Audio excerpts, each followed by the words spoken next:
just as the earliest Christians appear to have done. Within early Christianity, there were several groups, and one of them called themselves Gnostics. Later on, they were overwhelmed by what became the Catholic Church, the literalist faction. But in the early days, there was an interesting phenomena going on with the Gnostics, and they certainly valued the Silesides. We know about the Gnostics, fortunately, because a group of Gnostics at a place called Nag Hammadi in Upper Egypt buried a library of their texts in the 400s, round about the time that they were suffering the worst persecutions.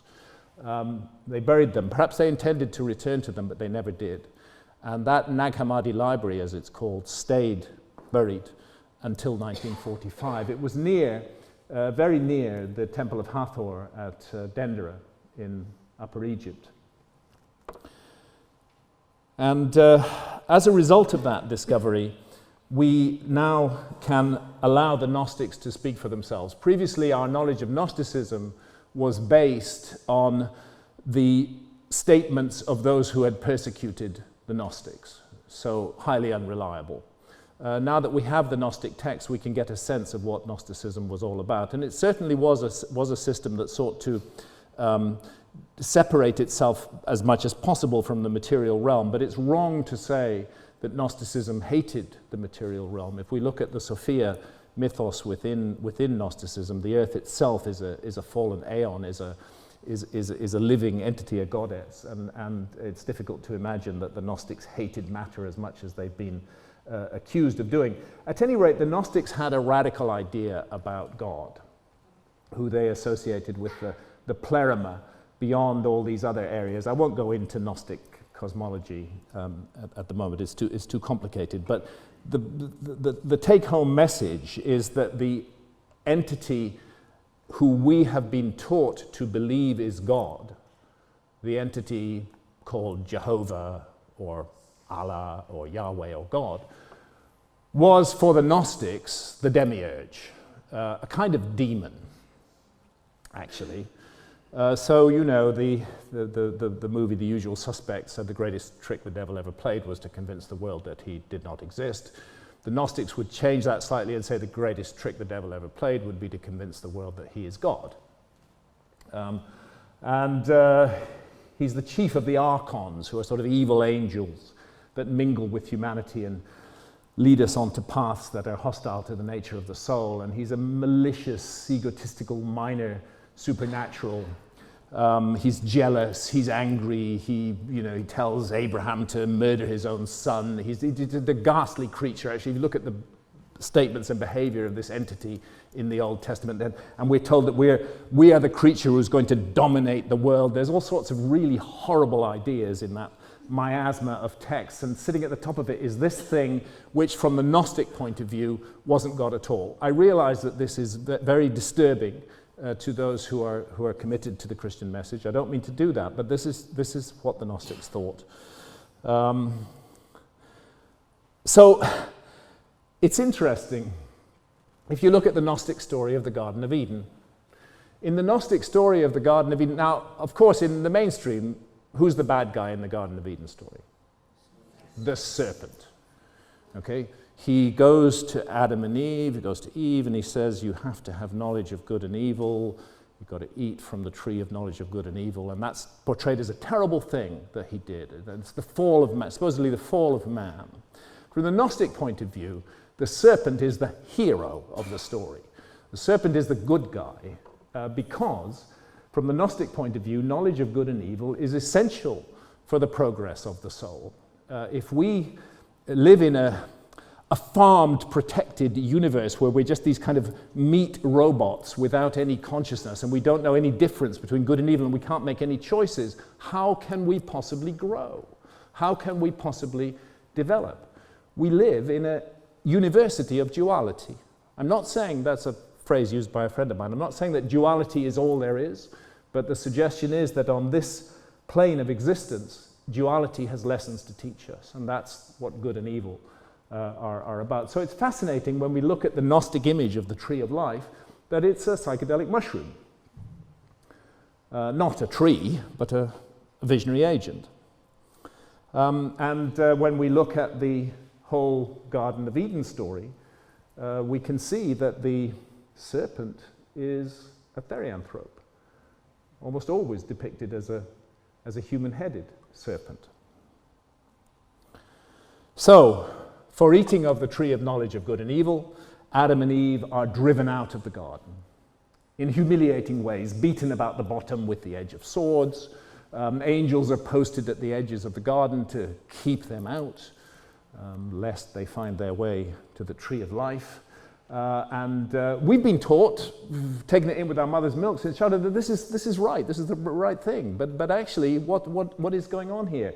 Here is the learning of the knowledge of good and evil leads to the expulsion from the garden. What kind of God is that? Same goes with the flood.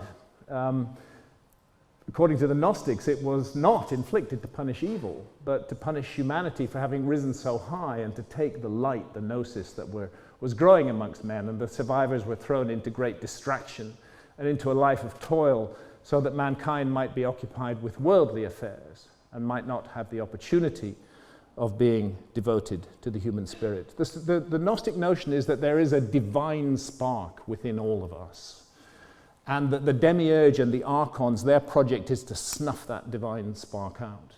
And we can only awaken it through revealed knowledge, through gnosis.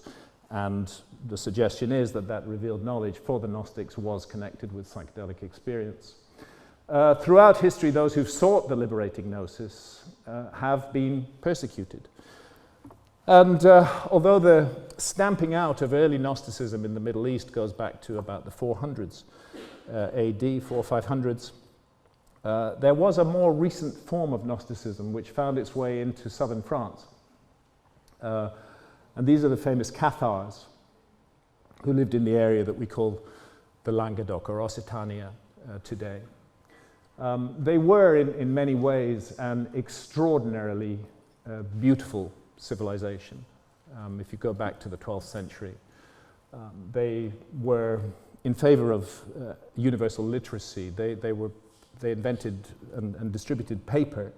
They believed in the absolute equality of men and women. It was the Cathar society that produced the troubadours and their amazing art. It was a flourishing civilization that would have moved, I think, in interesting directions of human freedom if it had been allowed to evolve. But they had one problem, which is that they regarded the Pope as the agent of the devil on earth. And that was a very dangerous thing to do in the 12th century. And as a result, a crusade was declared against them. It was called the Albigensian Crusades, named after the town of Albi, one of the Cathar towns.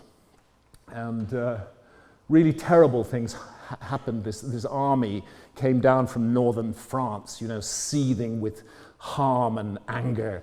And they entered into the Cathar lands and they just murdered everybody. There was one famous occasion when one of the generals came to the leader of the crusade and pointed out that some Catholics were living in the city of Béziers.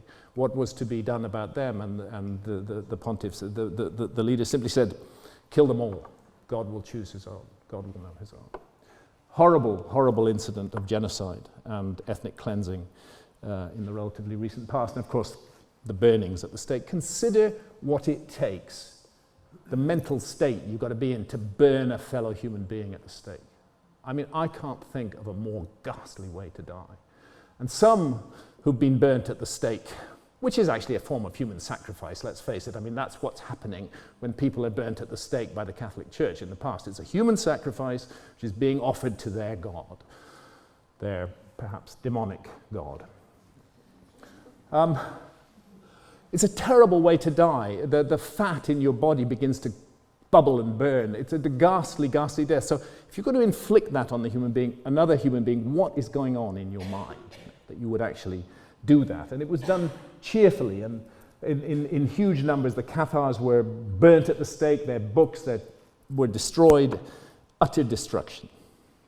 And from the Gnostic point of view, the demiurge and his archons and their human servants, they're always trying to steal the light. And they're certainly doing so today. And if there's light growing, and I think it is, then we can be sure that tremendous archonic forces are working to suppress it. And if we take the hypothesis that the Gnostic scenario is correct, just for the sake of argument, then how might we expect these forces to manifest? Well, like this. The priests, the rabbis, the mullahs of the three Abrahamic faiths, those three faiths that have been responsible for so much horror in the world over the last 2,000 years, are still at it. They're still the jealous intermediaries who impose themselves between us and the divine, who do not want us to have direct contact with the realm of spirit, and who I would say have been systematically misguiding humanity and are at the source of the terrible problems that we confront in the world today. The Gnostics would say, don't look at what they say, look at what they do. Because they all talk the talk of peace and love and harmony, but the walk they walk is often very different. Women are still being stoned to death in Islamic societies today. For what? Being unfaithful to their husbands? What? And in the name of God? This is obviously insane. It's completely insane. It's only early 1700s was the last burning at the stake, and we know the ongoing problems of the Catholic Church. The mass murder recently of the minority Yazidis in Iraq by Islamic State. The Yazid religion has its roots in ancient Gnosticism. We all saw this story. I would say, I hate the fact that it calls itself ISIS, after a wonderful ancient Egyptian goddess. But I would say it's just another Abrahamic death cult. There's plenty of them.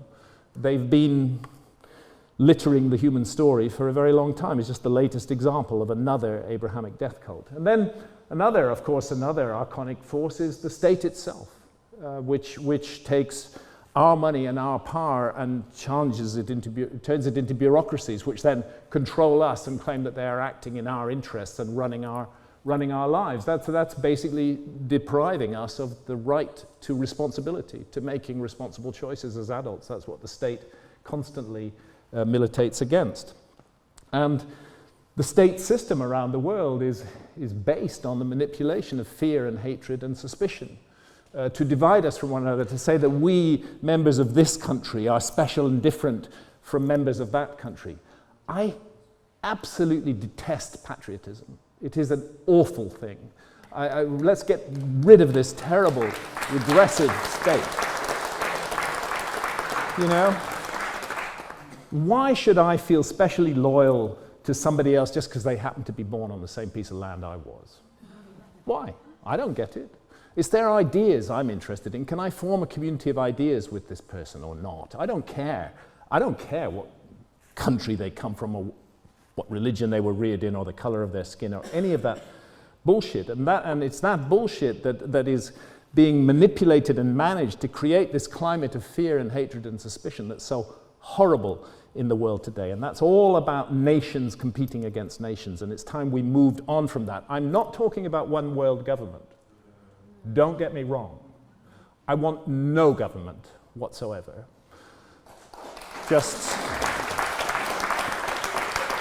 I believe that human beings left to their own devices can act wisely and with love. I don't think we need the state to teach us to do that. I think that's one of the myths that's been passed down through history.